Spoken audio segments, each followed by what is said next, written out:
Hello, how are you? I am here to practice a little bit of the JetBlue 292 emergency landing. You may have seen this several times. We've done this webinar a couple of times. It's very interesting the way the nose wheel was tilted 90 degrees and the skill and precision with which the pilot was able to land the aircraft. So we're just going to talk a little bit about this video that you saw and talk about how you can use the internet to help you practice your aviation English skills. So let's say you're looking at a news story on YouTube or even from a news channel, and you see something about aviation and you want to practice with it. And as you see, I'm going to make some comprehension questions about that. And you think to yourself, well, how would I make my own comprehension questions about it if I'm trying to improve my aviation English skills? So this is where, of course, taking a class is a good thing to do. Being part of our Strategies for ICAO Testing membership is a very good thing to do. Or of course, if you have a trusted colleague who maybe has a little bit better English proficiency than you do, that's another way that you can go ahead and improve. So let's take a look here. So just with today's little mini lesson, I just want to provide a taste of what taking classes with Expedite Aviation English, what those classes are like, and to give you an opportunity to practice your own pronunciation, interactions, fluency, comprehension, structure, and vocabulary skills using this YouTube video as a point of discussion. And of course, we're going to provide suggestions for ways that you can increase your ICAO score in some simple ways. Super excited, first of all, to share our membership with you. We have a Strategies for ICAO Testing membership that is $50 US, $49.99. And with that membership, you get an insane amount of content. I don't mean our content is crazy, but I mean the price right now is crazy. We're respecting the fact that lots of people are suffering economically due to the COVID-19 pandemic, and we want to support your aviation English skills. So just as an example, we offer 8 practice ICAO tests in the membership, which we sell practice tests on our website for $10 a piece.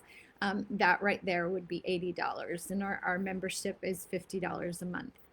We will also do 4 live lessons every month, about 30 minutes a piece. So you get 2 hours of live time with an instructor per month.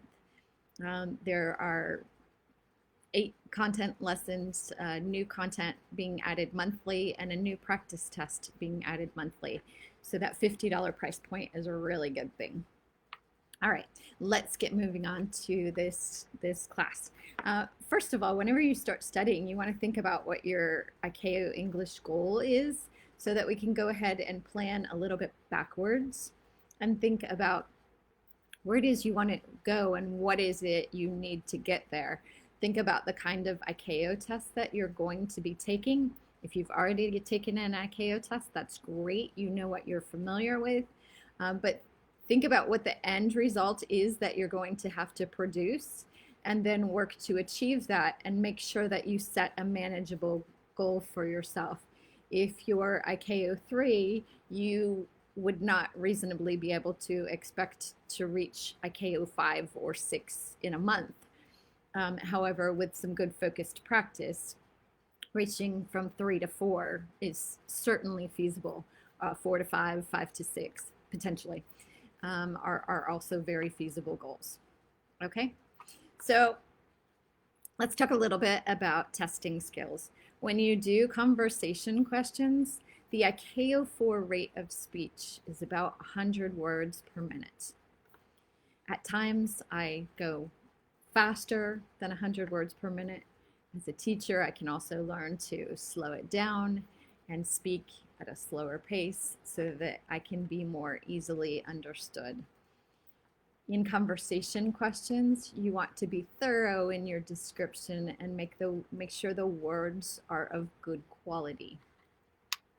In aviation, you have specific words that you use, and of course, not trying to sound like you have a doctoral degree, a doctorate degree in aviation, but certainly making yourself understood with words that are appropriate and specific to aviation are good things to do. Using idiomatic and native-like expressions, when possible, are also good. Sometimes we can make analogies um, that maybe for some people, taking an ICAO test feels like pulling teeth.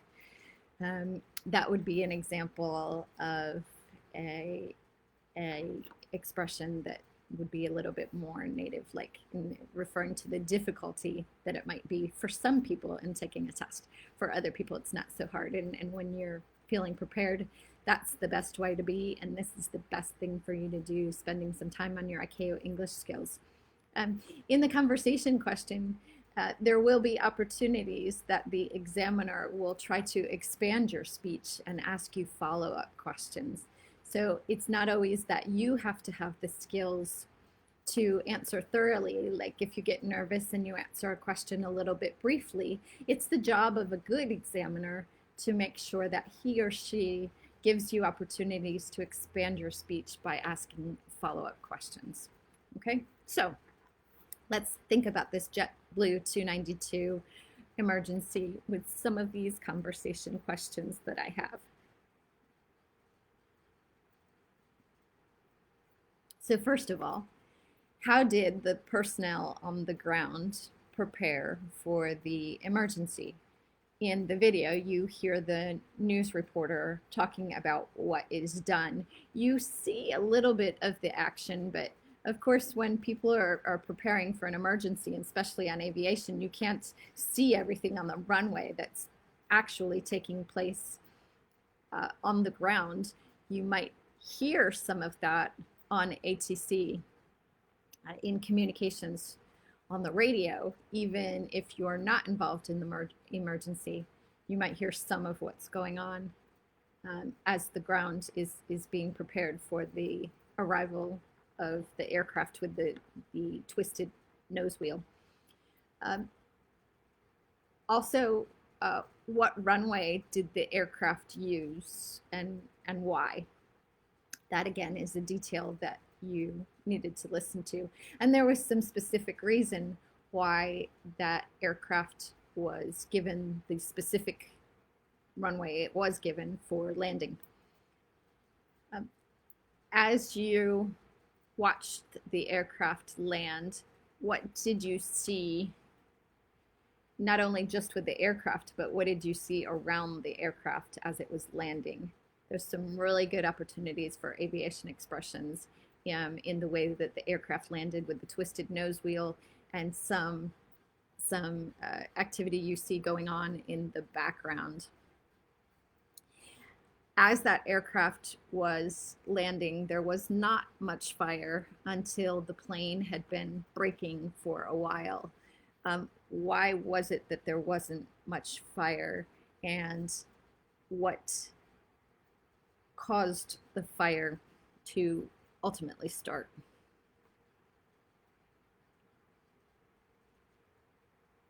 So if you were practicing from home, you could run back to this Facebook post another time and be able to pause it as you think about these questions and answer them verbally, thinking about what type of words you need. Maybe you could make a note of some of the words that you feel like you need to learn, or new words maybe that you heard in each of these expressions. I mean, even as a professor, as a director of the program, I can listen to the way someone else speaks, and everyone's going to choose to use different words. So there's always something that we can gain from the way other people choose to speak stylistically. Thinking of vocabulary, fluency, and interactions, There are a number of different expressions that were used that really would be very, very useful, especially during an ICAO test. Fluency goes to how comfortable you feel when you're speaking, and interactions I always refer to as like a game of tennis, where one person is hitting the ball against the other, and your interactions can actually correlate to how well you speak with someone else, how fast you respond, not necessarily how fast the words come out of your mouth. You have to be allowed time to speak. I mean, even I just gave a half of a stumble over my words just there. We must be allowed to be a little bit human in our interactions. Don't get worried if you stumble from time to time when you speak. There's a difference between someone who's not comfortable speaking and they're consistently searching for words, or they're delayed in interactions because they don't understand. So one of the steps that we need to do first is making sure that we add enough vocabulary to be able to sound comfortable as we're speaking. All right, so here we have, of course, nose gear. And the nose gear was, as we see, tilted 90 degrees, or as I said, twisted 90 degrees. We could also say it was rotated 90 degrees. The tower performed a visual assessment as the aircraft did a low pass flying over the field, and the air traffic controllers verified that, in fact, the nose wheel was tilted 90 degrees.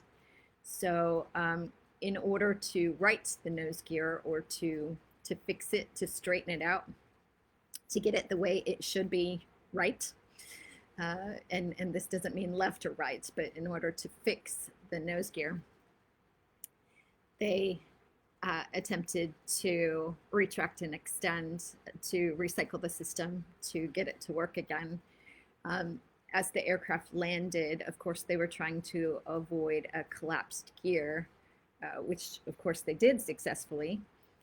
A collapsed gear would have caused many more problems. Something you can do to improve your aviation English. Here's another question for you. Why is a collapsed gear dangerous to aircraft, and what other problems could it cause for surrounding traffic that might be in the vicinity?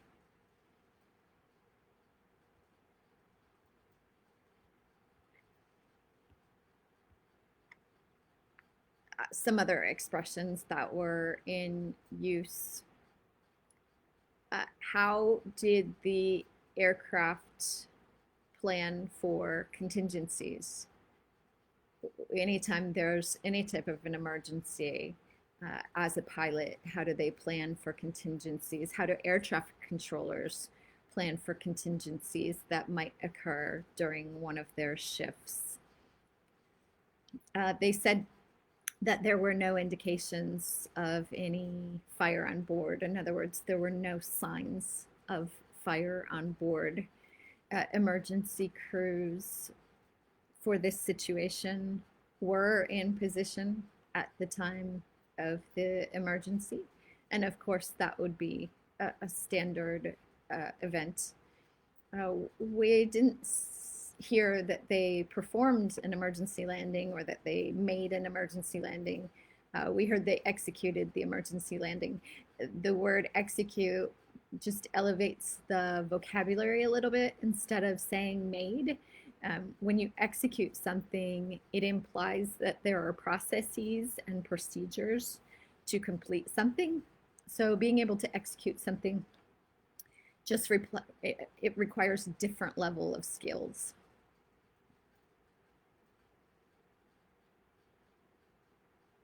Finally, they said that they deployed the emergency chute. That, of course, is the inflatable slide attached to the aircraft, and they essentially opened or inflated the emergency slide. You can say that a number of ways. Any of these expressions would not be mandatory, but of course just help you to elevate your vocabulary skills.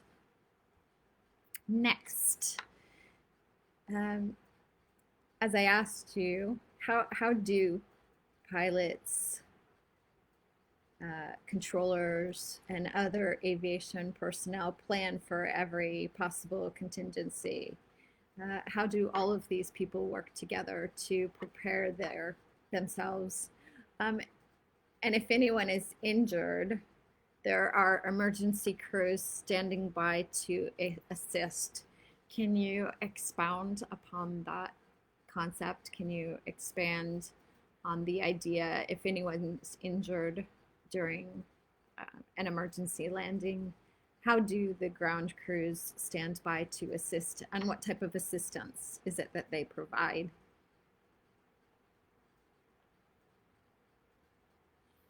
So I hope you enjoyed our little practice here, and hope it just gave you a couple minutes that you could continue to practice your aviation English skills as you hear me say each and every time, maybe even are getting tired of hearing it, that whenever you practice, even just valuing yourself and your career enough to take 10 or 15 minutes to practice, it just enhances who you are, and your professionalism as a pilot or air traffic controller. So we thank you for taking the time to participate with us. Just reminding you about the membership. If you're interested in trying with us, you can send us a message here on Facebook, comment on one of these posts, and we'll be happy to get back in touch with you. Either myself, one of my assistants, or one of my instructors would be happy to get with you. So thank you for joining us today. This is an expression taken from the video, but we are grateful that you were here. Thanks so much for joining us.